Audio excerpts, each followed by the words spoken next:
নমস্কার বন্ধুরা, ঘরোয়া স্বাদে বেঙ্গলি রান্না চ্যানেলে আপনাদের স্বাগত জানাই। আজকের একটি ইউনিক রেসিপি আপনাদের সঙ্গে শেয়ার করব, যার নাম হচ্ছে চিকেন কিমা চচ্চড়ি। শীতকালে তো কম বেশি বাড়িতে থাকে মটরশুঁটি, তাই আজকে আমি মটরশুঁটি দিয়ে মাংসর একটি অসাধারণ রেসিপি আপনাদের সঙ্গে শেয়ার করব, যেটি ভাত কিংবা রুটি কিংবা ফ্রাইড রাইস সবার সঙ্গে কিন্তু খুব ভালো যায়। এই চিকেন কিমা চচ্চড়ির জন্য আমি যা যা উপকরণ নিয়েছি তা হলো মটরশুঁটি, পেঁয়াজ কুচি, টমেটো কুচি আর ধনেপাতা কুচি। আর এখানে নিয়েছি আদা, রসুন এবং ধনেপাতা পেস্ট। তো আমি মিক্সিতে আগে পেস্ট করে নিয়েছি। তারপরে এখন মাংসকে আমি ম্যারিনেট করে নিচ্ছি।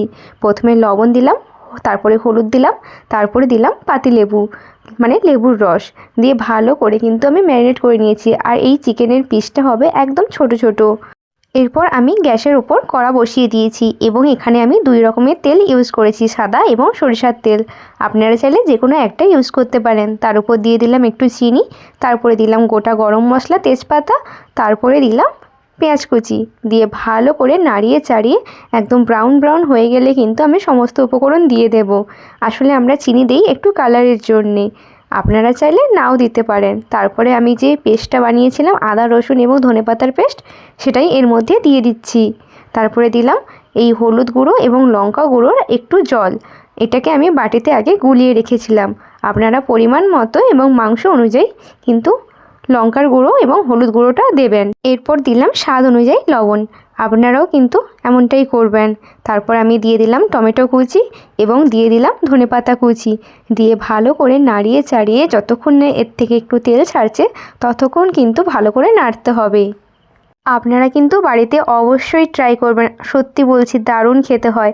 রুটি কিংবা লুচি কিংবা ফ্রাইড রাইস কিংবা সাদা ভাত, দারুণ একটা ব্যাপার। এরপর আমি দিয়ে দিলাম গরম মশলার গুঁড়ো, তারপরে একটু দিয়ে দিলাম জিরে গুঁড়ো দিয়ে ভালো করে কিন্তু নাড়িয়ে নিচ্ছি। এই কষানোর কাছেই কিন্তু মেন ব্যাপারটা রয়েছে। দিয়ে দিলাম আগে থেকে ম্যারিনেট করে রাখা মাংস। তো ভালো করে যেমন আমরা মাংস রান্না করি ঠিক তেমনটাই করতে হবে। আর এখানে দেখুন আমার মাংসর পিসগুলো রয়েছে একদম ছোট ছোট, এরকমই কিন্তু ছোট ছোট করে টুকরো করে নিতে হবে, যেহেতু এটি আমার চিকেন কিমা চচ্চড়ি। এটি কিন্তু একটি ইউনিক রেসিপি। এই রকম রেসিপি আপনারা কিন্তু কোথাও পাবেন না, শুধুমাত্র আমার চ্যানেলেই পাবেন এই রকম ইউনিক রেসিপি। আর একদম কিন্তু ঘরোয়া উপকরণ দিয়ে। এই দেখুন আমি যেভাবে কষাচ্ছি ঠিক তেমনটাই কষাতে হবে। এরপরে আমি দিয়ে দিলাম আলু। আপনারা চাইলে আলু নাও দিতে পারেন, আসলে বাঙালি তো সব কিছুতেই একটু আলু দিতে ভালোবাসি, যার জন্য একটু আলুও দিয়ে দিলাম। আর আলুর পিসটাও কিন্তু আমি একটু ছোটো ছোটো করে রেখেছি, আর অনেকটা কিন্তু কষানোর পরেই দিয়েছি, নাহলে আলু ঘেটে যাওয়ার চান্স থাকতে পারে। তো দেখুন যেভাবে আমি কষাচ্ছি সেইভাবে কষাতে হবে। আর এখান থেকে এখন জলও ছেড়ে গেছে। আমি এখন একটু ভালোভাবে নাড়িয়ে নিচ্ছি, আপনারাও কিন্তু এমনটা করবেন।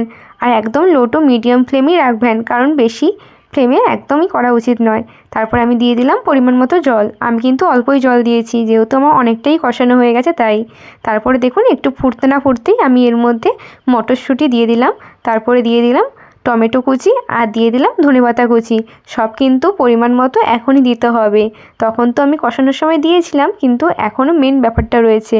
আর মটরশুঁটি যখন একটুতেই হয়ে যায় তাই এই জল দেওয়ার পরেই কিন্তু আমি দিয়েছি। আর আপনারাও কিন্তু এমনটাই করবেন, আগে থেকে দেবেন না, তাহলে মটরশুঁটি আর দেখতে পাবেন না। তো যাই হোক, এরপর আমি ভালো করে ঢাকা লাগিয়ে এখন 10 থেকে 15 মিনিট রেখে দিচ্ছি। আমার চিকেন কিমা চচ্চড়ি কিন্তু রেডি হয়ে গেছে। আর দেখুন কি সুন্দর মাখো মাখো লাগছে।